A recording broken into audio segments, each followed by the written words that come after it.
Most businesses only focus on growing and expanding, and they give little to no attention to their exit strategies until after exit is staring them in the face. Learn here at Boosting Business Value, brought to you by Blue Sky Business Resources. You'll discover how to shape a more durable and saleable business, and how to implement a powerful, well-planned, and rewarding exit.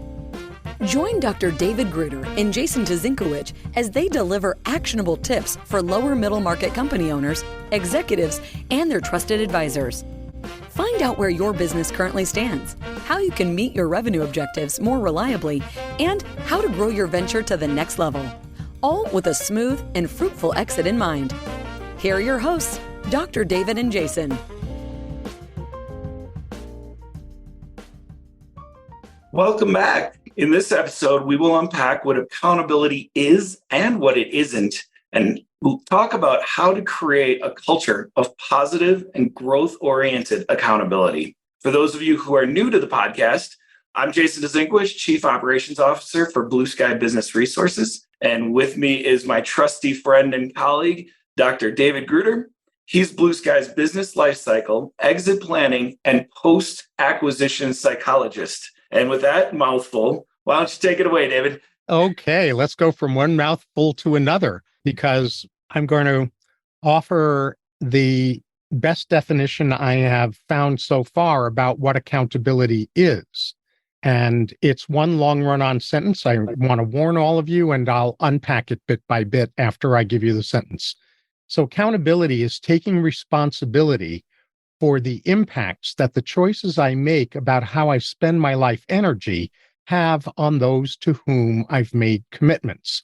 So the key pieces of that definition are responsibility, that when I make a commitment, the fact that I follow through or don't follow through on that commitment is on my shoulders, and that's the responsibility part. The impact has to do with a big part of what we've covered in our episode on impact literacy. It has to do with when I make a commitment, if I follow through in a high quality way, that has one set of impacts. If I follow through in a shoddy kind of way, that has other impacts. And if I don't follow through on it, that has yet other impacts. The choices part of the definition has to do with this. When we're dealing with well-intended people, and as we've said in many episodes, if you've got personnel who are not well-intended, they need to be eliminated. So your culture needs to be populated by well-intended people. And well-intended people are perfectly capable of making an authentic commitment in the spirit of a given moment without really thinking through what the impacts of that commitment are going to be on other commitments they've made, like stretching themselves too thin, saying yes to too many things at the same time, things like that. So that's about the choices I make about how I spend my life energy.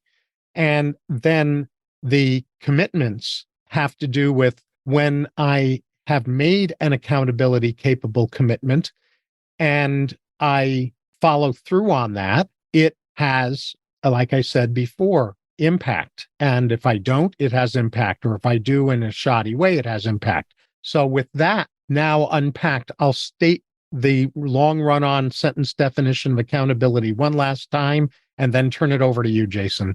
So this definition of accountability is taking responsibility for the impacts that the choices I make about how I spend my life energy have on those to whom I've made commitments. I love it. And, it is really, there's a lot in that sentence, right? But as you're talking about it, I'm thinking of this analogy of just how easy, if you miss one of those key elements, everything can go awry. And the analogy that I was thinking of was the best man throwing a bachelor party, right? He is going to take full responsibility.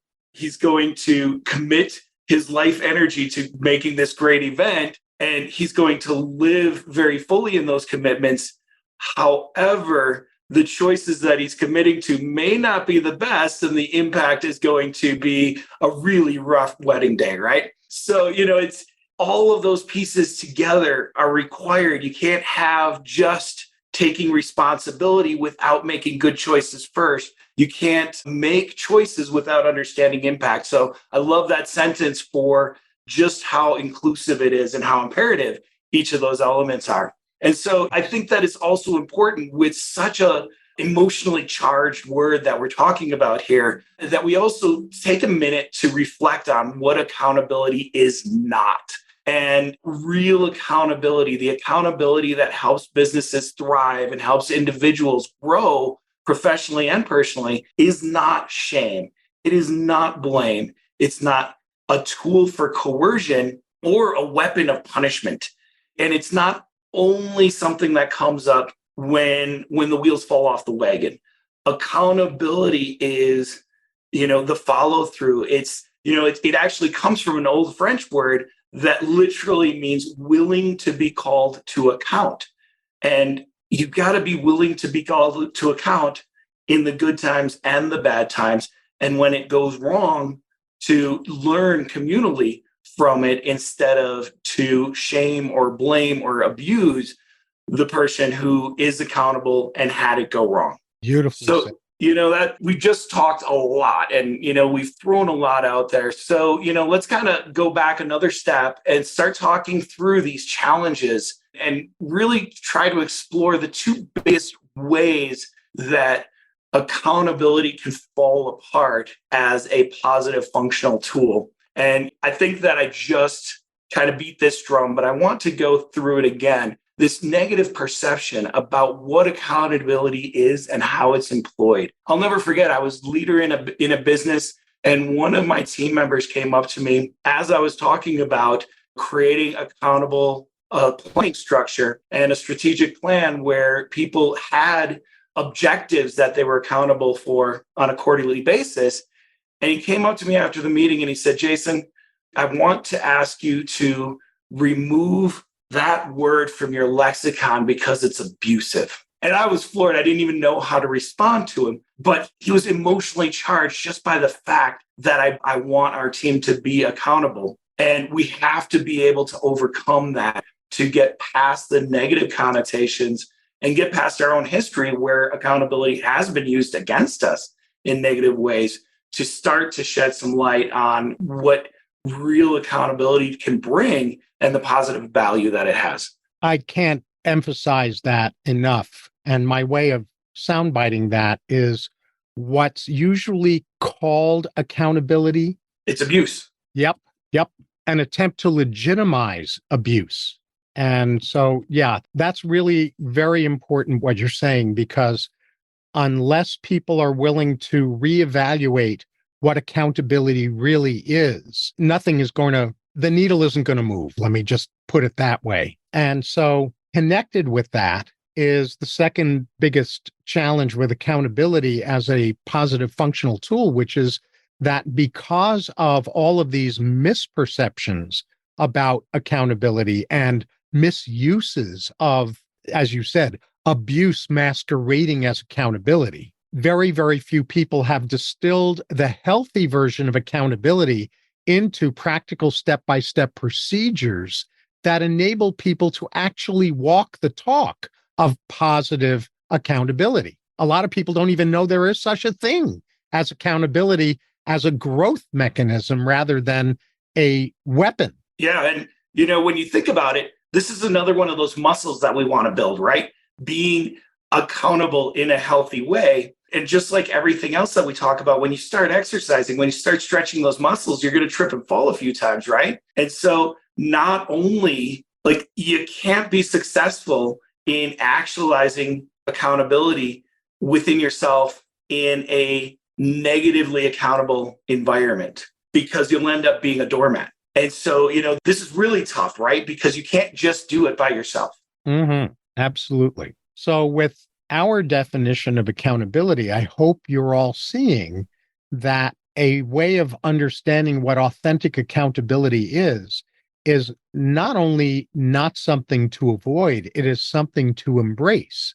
In order to embrace that, there have to be procedures that turn accountability from good intention, if it's the positive definition of accountability, into walk your talk action, consistent action. Do we get a process? Process. Yes. Oh my gosh. I love it. In fact, there are 5 specific accountability-oriented processes that we're going to unpack for you right now in a big picture kind of way, because the truth is that if we go into all of the details of each one of these processes, this is going to be a very long episode. So we're just going to give you the bird's eye view version.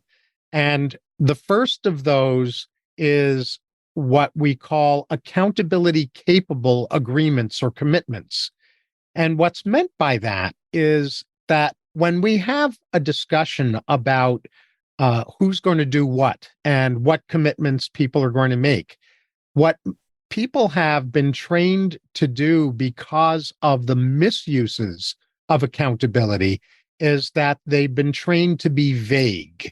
So what people will often say is a good intention, and a good intention, like if it's a family meeting about chores and I say, I'll take out the garbage. Well, that is not an accountability capable commitment.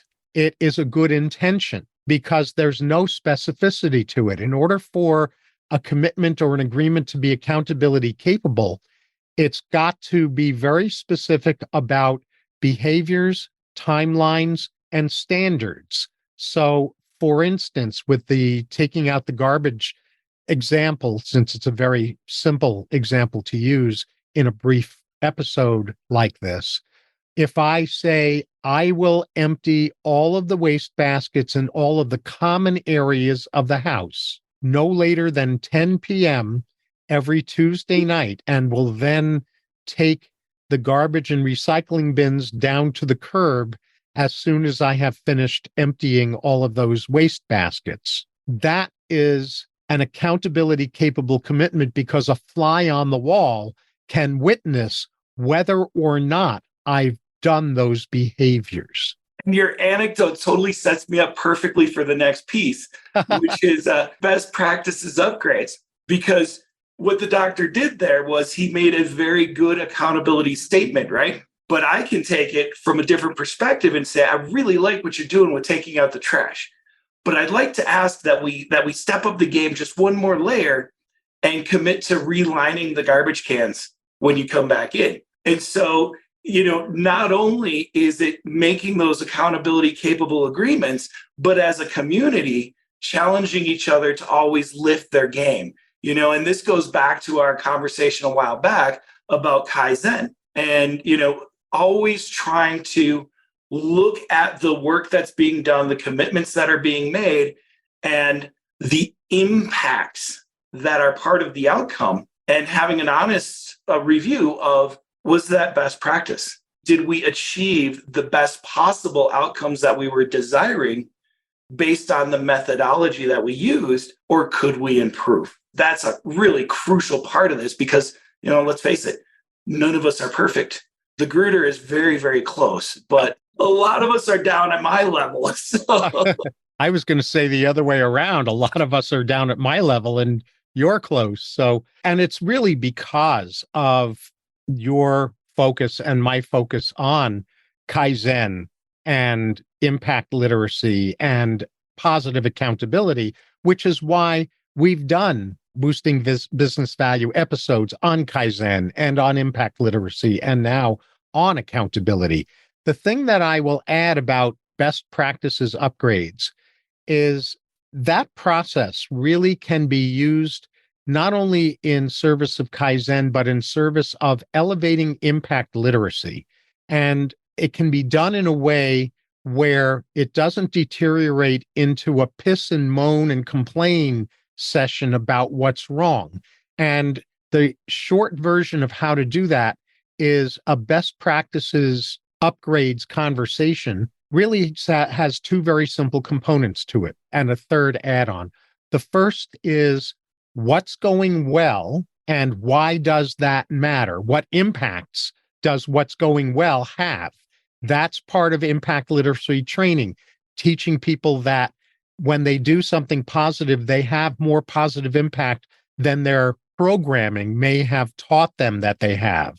And the second part is even better ifs. So instead of focusing on what's wrong and complaining about what's wrong, we focus on what could we do even better. And your example, Jason, is perfect. Lining the waste baskets or doing the liners thing would be an example of an even better if. And any even better if that we're considering, we're also looking at what would the positive impacts of that even better if be. And then the add-on is where we memorialize the up-leveled best practice. In other words, we write it down in a way that where all of us have access to it, but we write it down in a form that makes it another accountability capable agreement. So it gets added to the accountability capable agreements list. Absolutely. And this is part of where we can take down those walls of negativity, because normally in the ordinary business, postmortems are only done when there's a mortem, right? You only look at how to improve the process when it was clearly broken. But if you make a phase gate review a part of every action that you do, then you can celebrate. When you can say, right now, I can't see how we can improve this. We are at best practice now. That's great. And you can celebrate it, right? That is etched in stone, best practice forever. It's best practice for now. And we've got it memorialized. And sometimes, sometimes it's not enough to memorialize it. Sometimes you actually have to go and rewrite your procedures, right? But making it that process every single time takes away that negativity of, we only talk about these things when they're bad. Right. Exactly. And so, well, if we're not doing postmortems, does that mean we're doing premortems? I do those too. And let's see, maybe pre-vivos or something like that. Instead of mortem, we can have life instead of death. There you go. Yeah, but you're exactly right. Part of the planning procedure, and I'm sure we'll get into strategic planning in another couple episodes, but part of the planning procedure is doing that pre-mortem, doing that before you even embark on a project. Once you have the plan, sitting down and assessing, okay, assume this went wrong, what happened? And you can many times improve your best practice. You can upgrade and level up that best practice before you even start by having the honest conversations about what could go wrong. Absolutely. And not only about what could go wrong, but those honest conversations that also reveal what resources people didn't realize they need in order to succeed, except those became clear as a result of having those discussions. Absolutely. So we've covered 2 out of the 5 accountability capable agreements and best practices upgrades. The third is collaboration or implementation breakdown repair. So among well-intended people, there are still times when the best laid plans don't come to fruition. Complications occur that nobody knew to anticipate or how to anticipate ahead of time.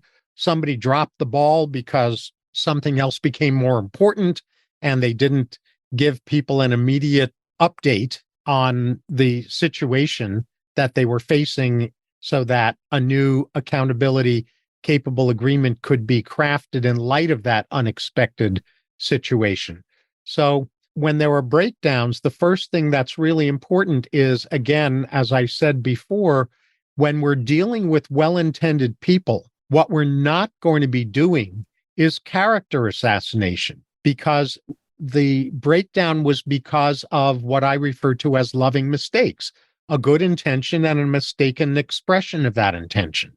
So in breakdown repair, what we each do, each of us that are involved in that situation or impacted by the situation, we each get to say our own part, because again, accountability is about taking responsibility. It's not about pointing the finger and telling other people what they did. So what each of us would do is to say what our unintended role was in the breakdown. Again, unintended because we're well-intended people. So if we have a role in the breakdown, it was an unintended role. What is the unintended negative impact of the unintended role we had in that breakdown? And then what am I going to do to repair my unintended negative impacts to the extent that they're repairable? Sometimes it's just water under the bridge and there isn't repairing the past. Sometimes there is. But regardless of whether there is or isn't repair, the fourth element, which is where the rubber meets the road, is where I tell you what my commitment is, what my accountability capable commitment is for how I will handle future similar situations more effectively than I knew how to do this last time around. So again, we're doing accountability in terms of implementation breakdown repair as a Kaizen and impact literacy practice, not as a punishment weapon. I love it. And, a really simplistic way that I like to think about it is planning is about the why and the who. Implementation is about the how and the what. And as long as you keep it that way, when things go sideways in implementation, it's what went sideways, how do we fix it? You've got the who and the why out of it because you dealt with that in planning. And, for me, that's a really easy way to kind of keep it in my brain. If I see myself going into who and why, and we're in implementation, I need to step back and remember that I'm in the how and what mode. That's a really, really good point. And the last thing that I'll say is whatever commitments each of us makes about how we're going to handle, they've got to be realistic, doable commitments, but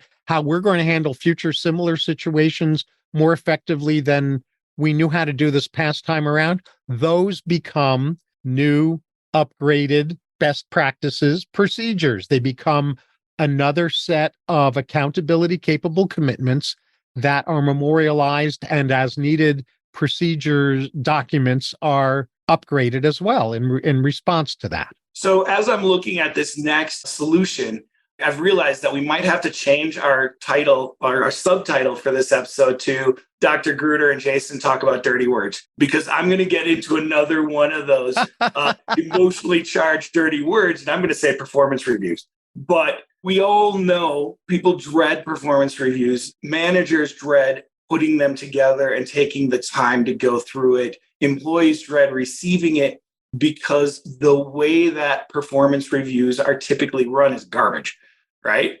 It's not productive. It's not helpful. It doesn't drive motivation, engagement, and growth, which is what this is all about. Performance review should be a best practices upgrade for people. And there are a couple elements that are really important to that. And I know that I'm going to name the ones that are really important to me. I'm guessing you're going to jump in with a few that I missed. But for me, where it starts, it begins and ends with, let's check how your performance is aligning with our core values. Are you, as a member of our team, living what we as a team expect our culture to be? If the answer is no, then we've really got to talk about, are you even happy here? Because if everybody is living this culture and you're not, you're probably not comfortable. And so that could be a very easy, let's help you find a better fit for your talents. And then the next one is, do you fit in the role? Do you understand the role? Do you really have passion for excelling in that role? And do you have the capacity and the tools and the resources within yourself to excel in that role? That's a really big filter, but that's the most important piece for the company. The rest of the performance appraisal should really be about the individual. What are their goals and aspirations? And is the company helping them to achieve them? What are their commitments to taking their best self and translating it into driving the vision of the business? How do they see themselves doing it? And then how is leadership supporting them bringing their best self to excel every single day? And there are a lot of different ways to shape that. But if a performance review is a dialogue about excellence in the role, once we know that that's a good role for you, then we're driving growth. And then we're going to get into the really meaningful elements of what's triggering you when you struggle. What is motivating you when you thrive? What tools and resources do you need from the organization and from leadership and from the rest of your team to be even better if? And so, really taking that focus on, first, let's make sure that you're in the right place.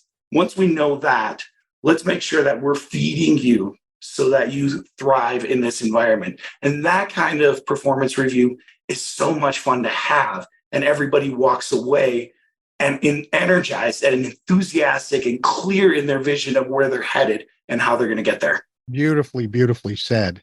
And what I will add to that is that performance reviews that are done annually, which has been a long-standing tradition, the only function that those could possibly have are for the purpose of evaluating promotion or not, raise or not, firing or not, things along those lines. These kinds of accountability-oriented performance reviews happen regularly. They happen at least quarterly throughout the year, and especially during the onboarding phases, they happen far more often than quarterly. And the simplest way to talk about accountability-oriented, growth-oriented performance reviews has to do with looking at all of the accountability capable agreements that the person made initially in their job and has made since the last review period as a result of best practices, upgrades, and breakdown repair processes. What are their accountability capable agreements and how are they doing with those? And as a result of looking at those, also looking at what are their growth edges, especially when you've established that they're in the right company and in the right role. What are their growth edges that they're going to focus on between now and the next performance review? And those then become their own accountability capable agreements as well. So when performance reviews are accountability capable agreement centric, everything becomes very, very, very clear and documentable. And that then leads to the final of the 5 solutions. If I can move on to that, or do you want to add something? I'm so glad you have this one. And I call it collaborative disengagement because everyone knows how toxic a disengagement process can be if somebody's being fired or laid off, or if they're underperforming, et cetera, et cetera.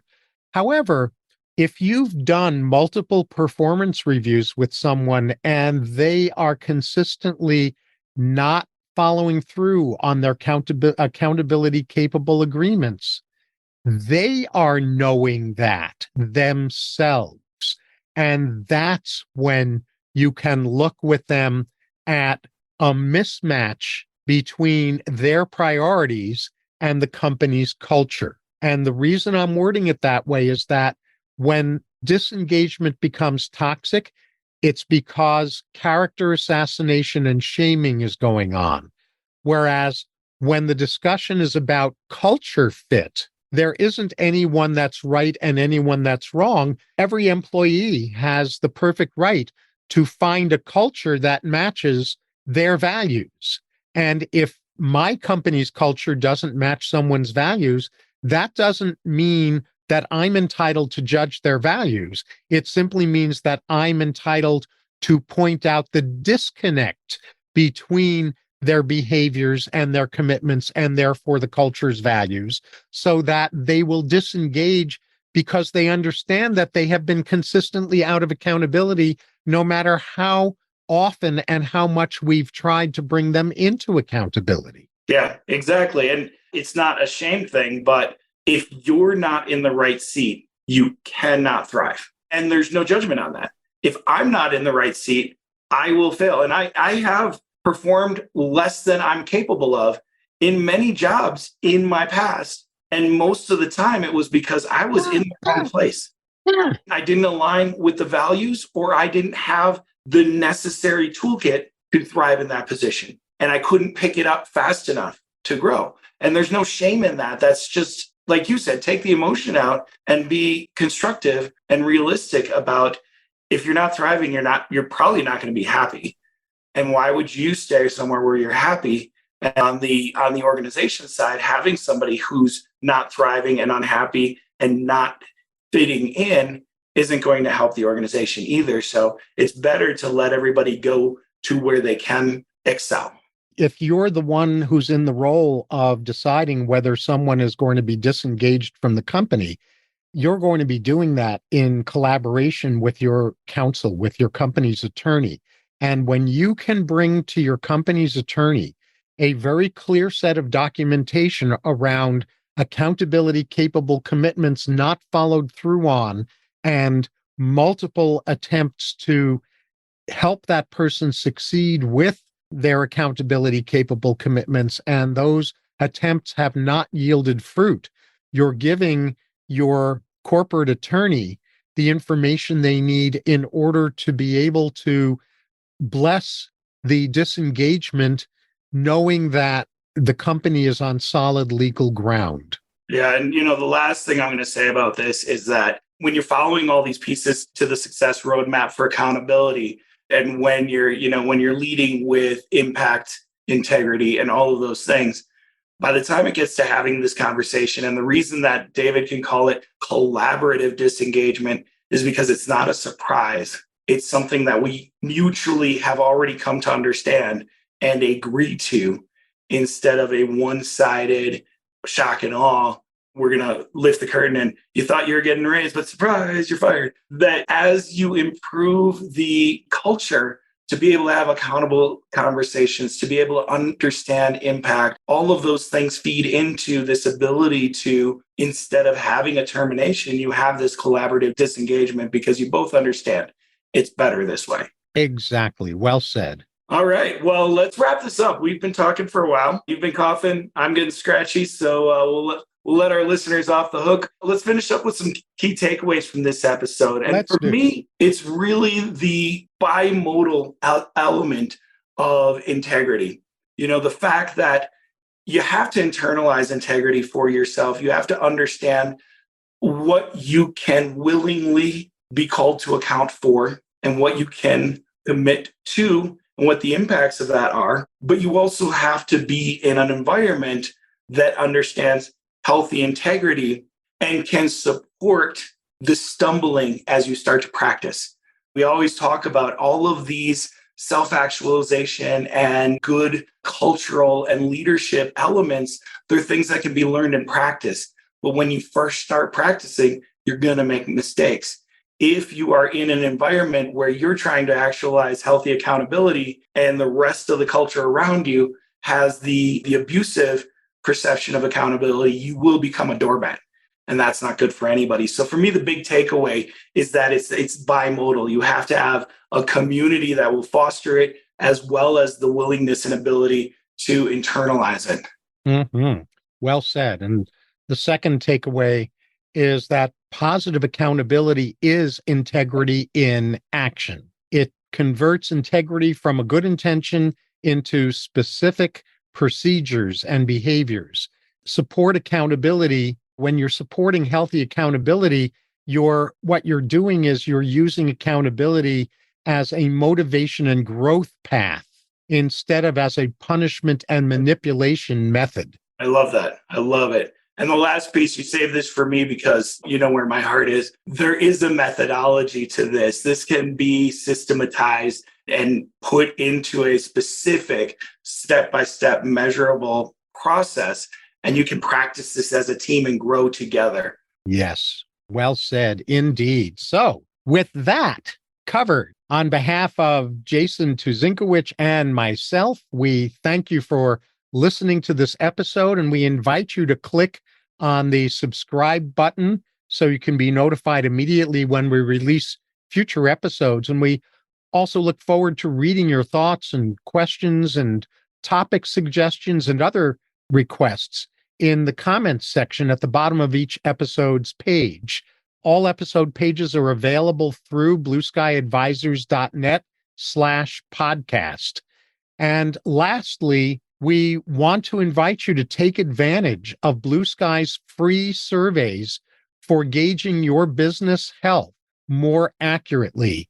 And each of those free surveys includes real-time feedback and recommendations. So we would like to invite you to visit blueskyadvisors.net today to get started. That's all for this episode of Boosting Business Value. May your new learning result in the smoothest and most profitable exit strategy for your business.